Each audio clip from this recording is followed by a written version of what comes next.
PPE ilipewa mtu mmoja kwa single sourcing. Na tulipochunguza tunasikia kuna majina yanatajwa, Junet Mohamed, Gladys Wanga ndio walipewa hiyo tenda ya 7 billion. Sasa kama huu ndio wakati ambao tunakuanga na opposition, hii maneno yangekuwa katika vyombo vya habari kila pahali, hakuna maneno mengine yangekuwa inaongelelewa isipokuwa hiyo. Sasa sababu hakuna upinzani, hii ndio madhara ya kukosa upinzani katika nchi. Ya kwamba bilioni 7 sio pesa kidogo. Tulikuwa tunasema sakata ya Goldenberg ilikuwa 5.8 billion. Hii ni 7 billion na dunia imetulia tu kama maji kwa mtungi. So kama waziri Mutahi Kagwe sio siasa anacheza akizunguka Kenya mzima, na alituambia ya kwamba atafagia wakora wote katika Afya House. Aanze hapo, aache kuzunguka counties kufanya siasa. Kwanza angalie hiyo sakata ya 7 billion ambayo tunasikia imepewa Gladys Wanga na Junet Mohamed. Wakati KANU iliungana na KADU, upinzani ukaisha. Ile wizi ya mashamba ilikuwa chini ya hazina, ilikuwa inaitwa Settlement Fund Trustee ya kuiba mashamba. Ndio KANU na KADU ilishikana ndio hiyo wizi iwezekane.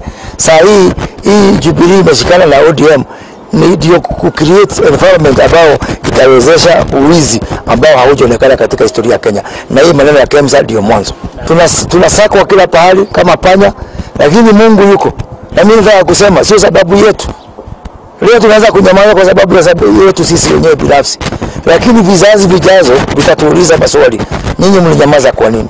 Kwa hivyo bora tu watubakishie uhai, chukua kila kitu, tufukuze kwa chama, chukua maonyadhifa zetu, lakini sababu kuna Mungu mbinguni tutaendelea kusimama na haki ya mwananchi wa Kenya wa kizazi ambao kiko hapa sasa na kizazi kijazo. Hiyo tumeona ni siasa tupu. Lakini hata wale wanapewa viti ni viongozi, tuone vile watafanya. Mimi yangu nimeridhika na roho yangu iko na imani. Jana uliona huko katika Vihiga County kwa Mheshimiwa Charles Gimose, Mheshimiwa Hamisi, wabunge walikuwa chini ya 50.